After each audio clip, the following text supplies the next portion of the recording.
O programa apresenta dramatizações de eventos reais. Recomenda-se critério ao espectador.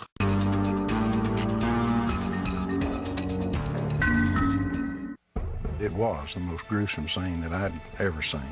How did this girl go from what she started out as to become a murderer? The death penalty says you can never prove to us that you would be different. Na cela de um presídio do Texas, Karla Faye Tucker pareceu passar por uma transformação pessoal. Karla started getting a glow about her. It took me a while to believe that Karla had found the Lord. What mostly hit me was his love, his love that just surrounded me. I'd heard that story so many times I wanted to throw up.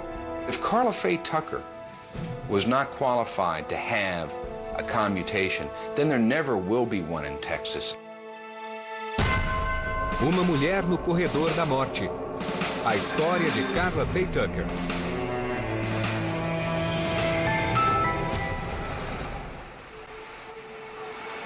Na manhã de 14 de junho de 1983, a polícia foi chamada para investigar um duplo homicídio em um apartamento na zona noroeste de Houston. Nada poderia ter preparado os policiais para a demonstração de selvageria que encontraram no quarto de Jerry Dean. Tanto Dean, de 27 anos, quanto uma mulher casada de 32 anos, chamada Deborah Thornton, haviam sido atacados a golpes de picareta até a morte. A picareta estava fincada no coração da mulher. Naquela tarde, a polícia ligou para o marido de Thornton, Richard, mas não lhe contou que sua esposa fora assassinada. Some detectives stopped by the house and asked me if I knew where my wife was. I said, we had a little tiff, so she wasn't here. I told them where she was staying and where she worked and that kind of thing. So they sort of left. I thought it was very strange. Nesse ponto, Richard Thornton era o principal suspeito. Ele só viria a conhecer a verdade quando o crime foi relatado à tarde na TV local. Sort of out of the corner of my eye, as they were panning the outside of the apartments, I thought I saw Debbie's truck. The plates were personalized plates, and they said Debbie, D-E-B-B-Y. No início, a polícia acreditava que Richard Thornton havia assassinado a esposa e Jerry Dean em um acesso de ira provocado pela aparente infidelidade. Mas logo descartou Richard como suspeito por falta de provas e passou a concentrar a investigação na vítima Jerry Dean e em quem poderia querer vê-lo morto. Dean andava com um grande grupo de amigos. Uma conhecida, prostituta e viciada em drogas de 24 anos, chamada Karla Faye Tucker, prontamente admitiu à polícia que odiava Dean. 2 anos antes, Dean começara a namorar a colega de quarto de Tucker. 2 vezes, Tucker expulsara Dean do apartamento após sua moto deixar vazar óleo no tapete da sala de estar. Karla também disse que Dean havia estragado preciosas fotografias dela com a mãe. E a polícia descobriu que Karla tinha um namorado, um barman chamado Dan Garrett. Coincidentemente, o detetive no comando da investigação, J.C. Mosier, conhecera Garrett quando ele trabalhava em uma badalada discoteca de Houston. Mosier perdera contato com ele quando Garrett começou a trabalhar em bares para fãs de motocicletas.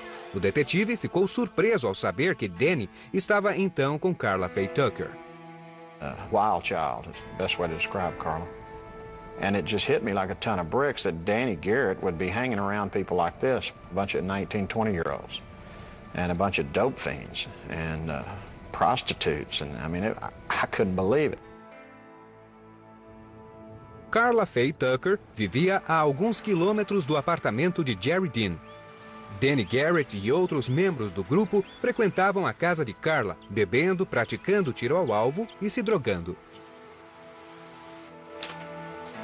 O detetive Mosier queria descobrir se seu velho amigo Dan podia estar envolvido de alguma forma nas mortes.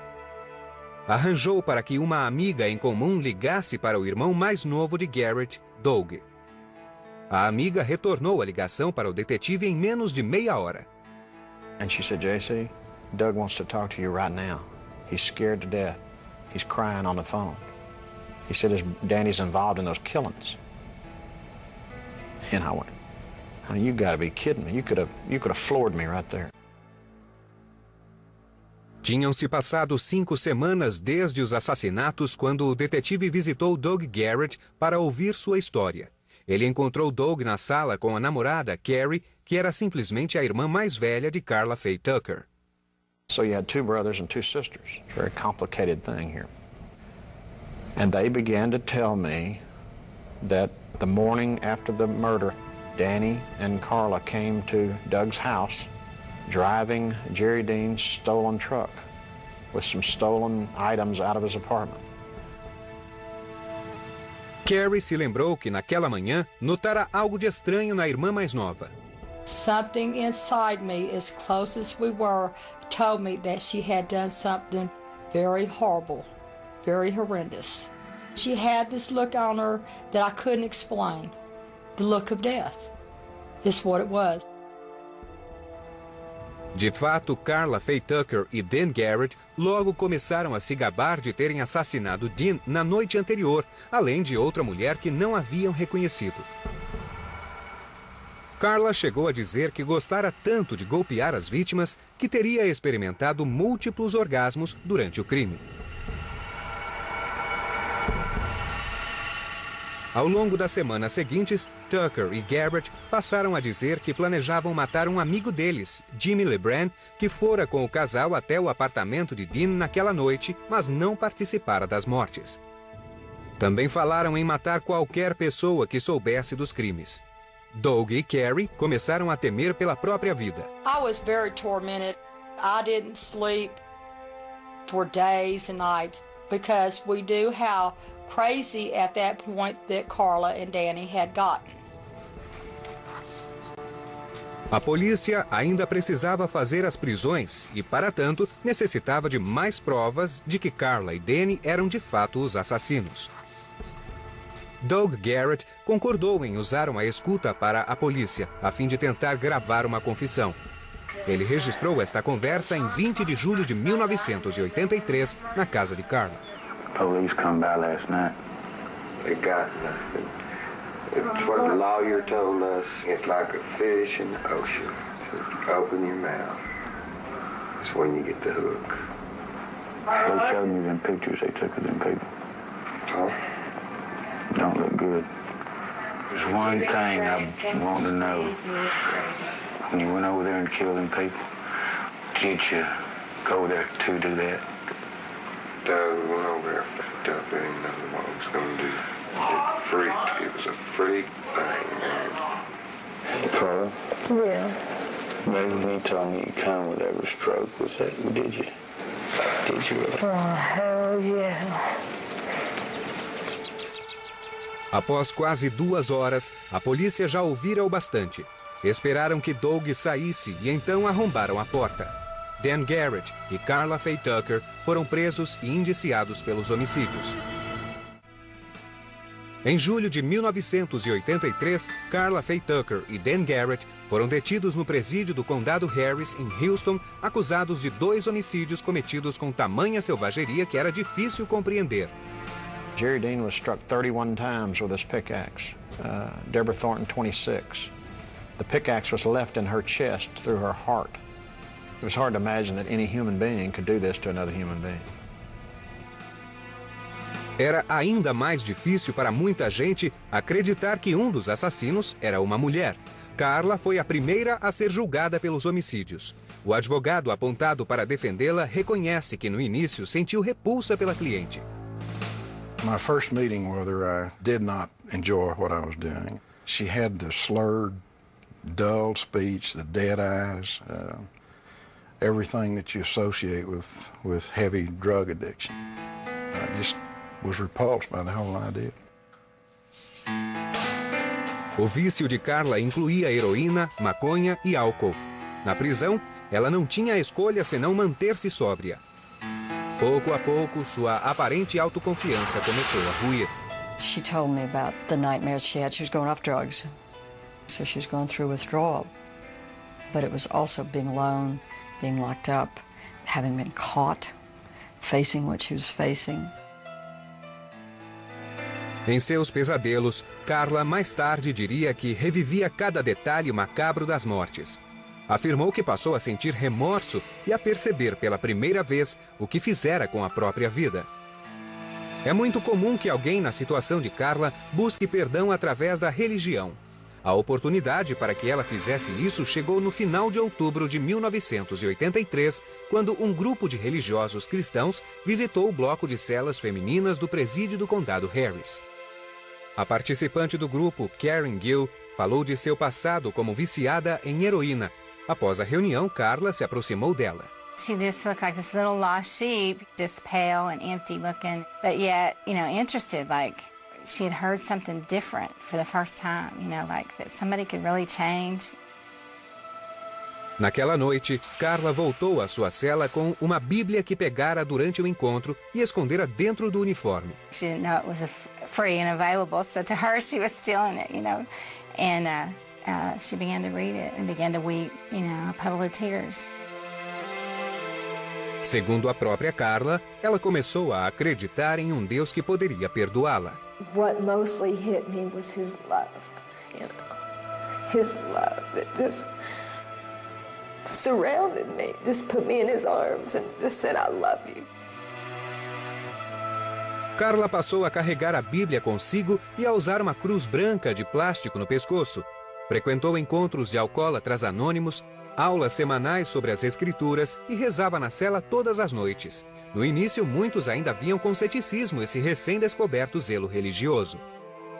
I knew her, so it took time to convince me that she was just not, saying this, because everybody, when they go to jail, they find the Lord.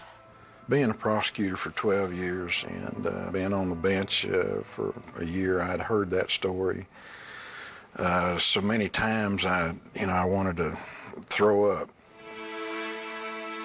Mas ao longo dos meses seguintes, enquanto o julgamento se aproximava, os sentimentos de Henry Onken por sua cliente começaram a mudar. Each time I visited with her, there was another change in her. She emerged from what she had been to be someone that I was truly fond of. Mas, justamente quando o comportamento de Carla melhorava, seus advogados ouviram a fita gravada e passaram a conhecer a velha Carla Fay, que cometera 2 crimes brutais. Eram provas muito fortes. Durante quase 2 horas, ela falara diretamente sobre os assassinatos, sobre enganar a polícia e esconder os objetos roubados do apartamento de Dean. A gravação dava ao promotor Joe Maiolo exatamente o que ele imaginava precisar. Não apenas para condenar Carla, mas para convencer o júri a lhe impor a pena de morte. As alegações iniciais começaram em 11 de abril de 1984, com as câmeras da imprensa podendo apenas fazer imagens pela fresta de uma porta. Os promotores usaram fotos da cena do crime para mostrar ao júri a absurda brutalidade que tivera lugar no apartamento de Jerry Dean. Os diversos ferimentos a golpes de picareta ajudaram a acusação a comprovar que Carla esperava que Jerry Dean morresse naquela noite. After the third, fourth, or fifth stroke of the pickaxe, it would be very hard for someone to argue that it wasn't deliberate. A promotoria argumentou que a barbárie dos crimes e a falta de remorso provavam que Carla representava uma contínua ameaça à sociedade. Foram chamadas 3 testemunhas-chave para explicar como Carla Fay Tucker se tornara perigosa. A primeira foi Jimmy LeBrand, o amigo que acompanhara Tucker e Dan Garrett até o apartamento de Dean, testemunhando as mortes. LeBrand disse ao júri que Tucker sorrira para ele enquanto atacava Jerry Dean. A irmã mais velha de Carla, Carrie, depôs em seguida e nada fez para suavizar a opinião dos jurados sobre a ré. Carrie detalhou o vício em drogas da irmã e sugeriu que o motivo para Carla ter ido ao apartamento de Jerry Dean eram as peças de motocicleta roubadas. Segundo Carrie, Carla Fay nunca lhe pediu que desse ao júri uma falsa demonstração de afeição fraternal. That is where her rehabilitation started. She never asked me to lie for her. She just told me to tell the truth. And I did. Então, Doug Garrett depôs para corroborar a incriminadora conversa com Carla que ele gravara para a polícia. A tarefa de Garrett era simples porque a gravação, por si só, já era reveladora.